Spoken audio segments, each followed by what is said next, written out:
Bom, eu me chamo Flávia, eu sou médica, neurologista.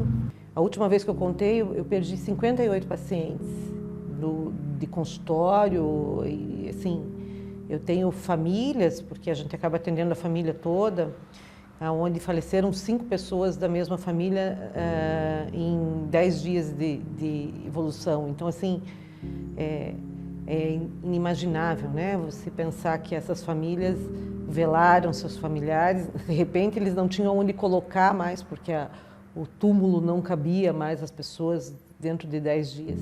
Além de médica, eu tive a experiência familiar. Meu pai teve um Covid muito grave, foi muito intenso, porque assim, a angústia de cada dia, então, e à medida que eu ia vivendo isso, simultaneamente, muitos pacientes viviam isso, muitos familiares, então era uma grande corrente de angústia que a gente vivia, mas por outro lado uma grande corrente de apoio, porque eu me senti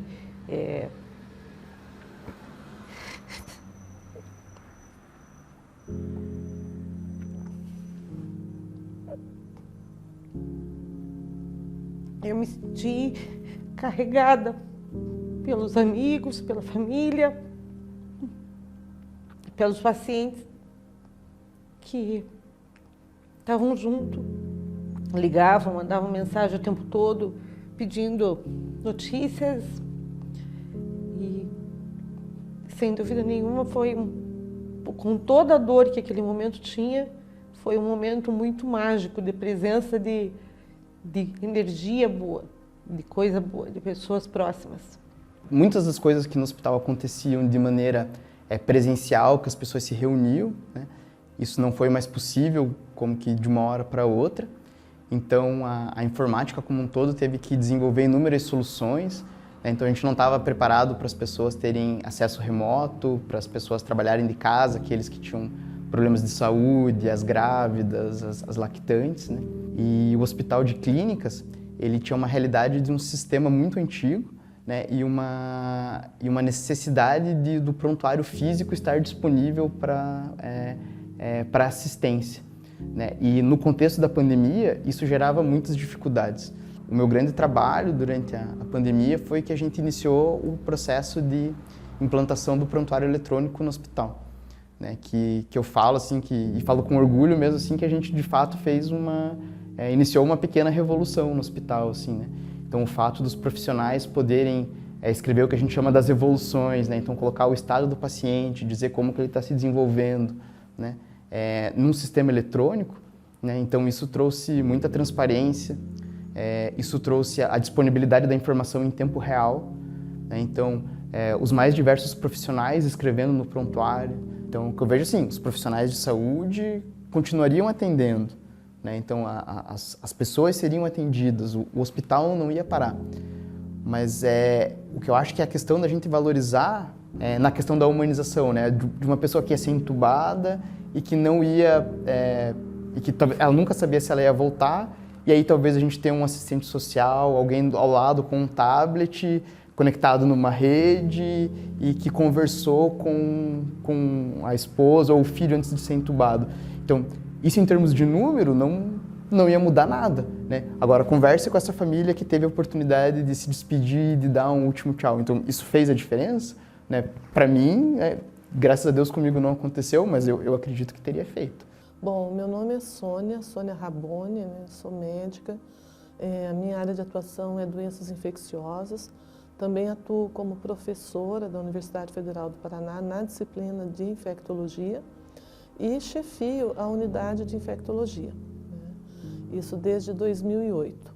Então já começo falando que não é a minha primeira pandemia, né? Já passei como chefe de unidade a pandemia de 2009 de influenza, né? O vírus ainda não tinha chegado no Brasil e nós, dentro desse comitê de emergência no hospital, nós começamos já a preparar o hospital para o atendimento dos casos. E fomos nos preparando também, capacitando a equipe, né? Então, quais seriam os cuidados que nós teríamos? Nós tínhamos material suficiente para atender. O hospital ele faz geralmente compras anuais em EPIs, né, equipamentos de proteção individual. Nós já pedimos uma compra maior de EPIs. Ao mesmo tempo tem a vida pessoal, né? Então as pessoas começaram a se preocupar, tá?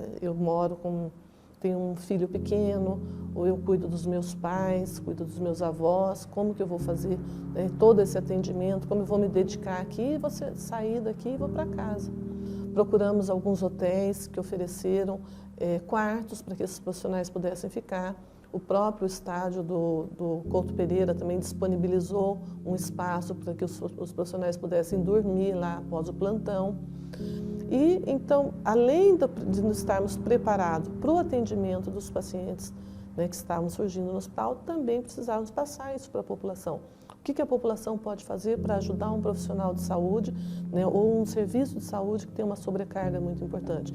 Fique em casa, para não sobrecarregar mais esse serviço de saúde. Diminuir os acidentes de trânsito, diminuir os outros acidentes que ocorrem, para que as pessoas possam se concentrar para atender a pandemia. Outro desafio que nós tivemos, então, eu tinha uma equipe de infectologista e de profissionais da enfermagem que trabalhavam em doenças infecciosas com 12 a 14 pacientes, e de repente nós tínhamos 100 pacientes. Então, foram contratados profissionais, que mesmo dentro do hospital de clínicas nós não tínhamos mais profissionais, foram contratados médicos, enfermeiros e técnicos de enfermagem para que nós pudéssemos compor essa equipe. Ainda no começo de 2021, eu me lembro que eu recebi um contato de um pesquisador, né, já era conhecido meu, perguntando assim, você quer testar uma vacina? E eu pensei assim, eu quero, nem que seja em mim. Né? Nós estávamos assim tão sobrecarregados. Quem tinha entrado em contato era o Dr. Ricardo Palacios, que era o pesquisador responsável pelo estudo da Coronavac no Brasil, que foi a primeira vacina que a gente testou, começou a fazer os estudos científicos, e ele estava entrando em contato com os hospitais de referência, com os hospitais universitários, buscando alguns hospitais que pudessem iniciar o estudo com a vacina. E eu sei que em uma semana nós montamos uma equipe de mais de 100 profissionais para nos prepararmos para fazer o estudo da vacina.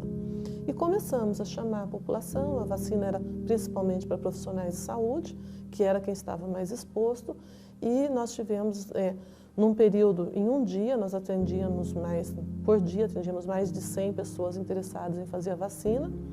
Inicialmente, a proposta era que nós incluíssemos 800 pessoas, e nós incluímos 800 pessoas em uma semana. E o Instituto Butantan entrou em contato e falou, vocês não querem dobrar a meta? Né? Então, nós precisamos ter um número grande, porque esses estudos de eficácia precisam de um número grande de pessoas incluídas.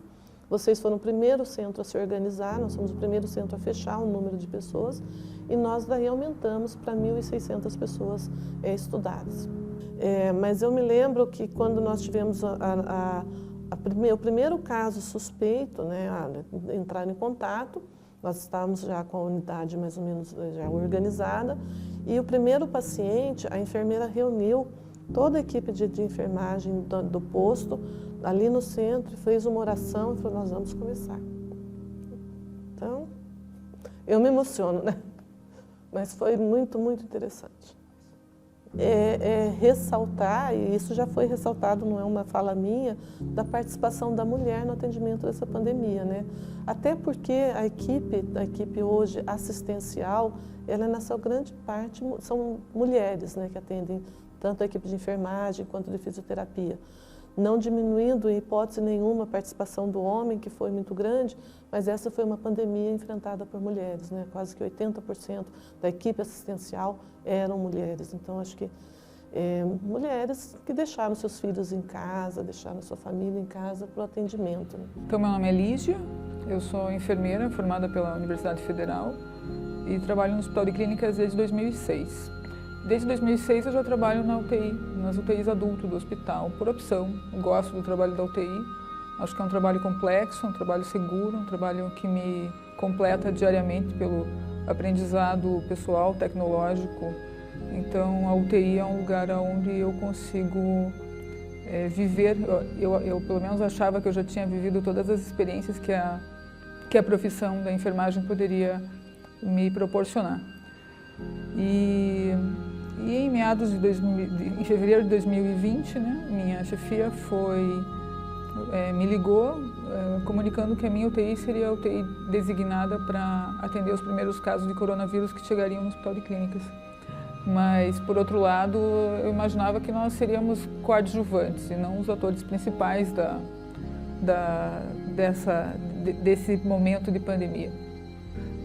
Na verdade, não havia visita no hospital todo, né? Então a família só sabia quando o paciente entrava no hospital e ela não via mais, quando a gente não conseguia tirá-lo com vida. Isso foi muito impactante para as equipes, né? Porque no começo eram pacientes mais idosos, talvez a gente compreenda mais a morte do idoso, mas de repente eram pessoas da nossa idade, né? Com 30, com 40, com 50.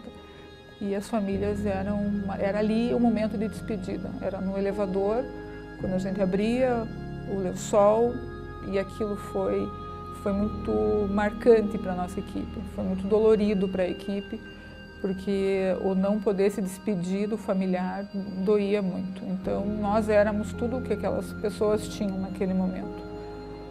Mas eu acho que também nós tivemos assim momentos de cada paciente que a gente conseguia dar alta, a gente fazia uma festa, né? A gente fazia bexiga, enchia balão, cantava, colocava música, fazia um corredor, batia palma. O primeiro paciente que nós demos alta foi uma festa para nós, assim, não, vai ser diferente conosco, a gente vai conseguir. Então era uma alegria para a equipe, assim, sem tamanho. Todo o hospital se voltou para atender a pandemia. Então eram todos, toda a equipe da manutenção, que tirava, a gente mandou tirar todas as portas, porque as portas, nossas camas não passavam lá, tinha que arrancar porta para poder trabalhar, pôr tomada, trocar lâmpada. Então era um desafio para todos eles, que eu ainda tinha. Eu tenho um preparo para trabalhar, mas o cara que troca a lâmpada não. E ele tinha que viver esses momentos, ele tinha que entrar lá e ficar de frente com o paciente com coronavírus. E isso foi desafiador para todos eles, né? Talvez o que nos marcou assim muito positivamente, sabe, o quanto a gente sabe que não estávamos sozinhos nesse momento. Todo mundo, a sociedade, né, as famílias nos mandavam cartinha, nos mandavam um bolo, nos mandavam porque eles estavam cuidando da gente de fora. Então o pai estava lá internado e a filha vinha até a porta, ela não podia entrar, mas a gente tinha um contato e eles eram de uma gratidão. Peraí, esse é o meu trabalho, eu não preciso que você mas a gente precisa fazer alguma coisa por vocês, porque vocês estão aqui cuidando daquilo que nós temos de mais precioso. Eu, particularmente, fui morar no apartamento da minha mãe, sozinha. Deixei minha filha de 5 anos com meu marido e minha mãe, que foram morar juntos. Ela queria chegar perto, mas ela não podia. Então, ela vinha para dar o abraço e eu dizia, não vem. Meu marido ficou com ela, minha mãe tinha 75 anos na época. Mas quando eu pude pegar ela no colo, assim, ela foi deitar comigo. Falei, quer saber? As crianças não estão pegando ainda. Mas assim, ela me abraçou e não me soltava mais, sabe? Então, certamente esse foi talvez o momento mais difícil, né? De ter que deixá-la. Mas foi muito intenso quando eu pude chegar perto dela. Eu acho que a gente valoriza a vida de um jeito que só quem passa por isso é capaz de valorizar o medo de faltar na vida dela, assim, sabe? Se eu tivesse que pedir só uma coisa para Deus, eu diria, só me deixe voltar para casa todo dia para cuidar dela. E ela foi deitar comigo um dia, daí estava muito frio, né? Eu falei, vem aqui. E ela deitou e ficou ali como se fosse o dia mais feliz das nossas vidas, talvez. O hospital se transformou de um hospital escola, um hospital terciário, um hospital de grandes qualificações para atender uma doença, uma epidemia que mesmo a ciência não conhecia, né? Mas nós não tínhamos a dimensão do que aconteceria. Até o dia que numa dessas ligações de manhã você começa a receber, tivemos tantos óbitos, né? Então aquilo ali começa a mudar o seu panorama e para nós leigos, eu não sou da área da saúde, é uma coisa que bate muito forte, né? E eu me recordo de uma manhã onde fiz logo que levantei, fiz essa ligação para o hospital e nós tínhamos tido um número que eu não posso dizer que foi o maior ou que foi o menor, mas naquele momento ele chamou muita atenção. Então ele estava crescente, um número grande de óbitos e um número também de mais necessidade de UTI. Isso, recebi essa informação por volta de 7h30, 8 horas da manhã. Iniciei, aí nessa conversa nossa, e conversamos com a direção do hospital, nós falamos, não, vamos montar rapidamente 10 UTIs. Mas e temos os equipamentos? Não, não temos, né? E era um período que inclusive existia dificuldade até da compra do equipamento, né? Os famosos respiradores, né? E que ficaram aí tão conhecidos pela ausência, né? E eu, 9 horas da manhã, comecei a ligar para alguns amigos. Eu sou da área empresarial, então é onde eu me relaciono com mais facilidade. E conseguimos algumas cotações de respiradores num preço, diria, razoável e de qualidade excelente. Então nós fomos buscar aquela referência, inclusive recomendado pela a engenharia médica do hospital. E saímos aí então 9 da manhã atrás de recursos para comprar pelo menos 10 respiradores que custavam R$125 mil cada um. Então você precisava de quase que R$1,5 milhão aí para fazer isso. E a surpresa é quando você, às 11 da manhã, você tem esse recurso. Quer dizer, você inicia às 9, às 11 você tem conseguido um respirador aqui com um empresário, 3 com outro, 2 com outro. Acabamos até passando dos 10, porque até que você fala, a pessoa dá a resposta, um outro liga. Quer dizer, então vira uma cadeia propositiva e positiva para aquela solução. Esse foi um marco, assim, eu diria, nessa história da pandemia, para os amigos do HC e para o próprio Hospital de Clínicas. Então foram momentos assim, de muita tensão, emoção. Mas é difícil dizer numa situação daquela, mas tivemos momentos de alegria quando você viu pessoas ali que estiveram já quase que do outro lado e voltando, e que hoje em dia até nos procura, a gente conversa. Então isso também nos dá um conforto, e se não dá aquela sensação do dever cumprido, que realmente não se tem numa situação dessa, ela te dá a sensação de que você fez parte de solução de alguém, né? Todos nós nos cedemos, nos doamos de alguma forma, em algum momento, né? Em especial este que convivemos aí do famigerado Covid e que desagou nessa pandemia, eu acho que ficou uma coisa muito forte, muito marcada, que juntos a gente tem condição muito melhor de sobreviver mesmo, né?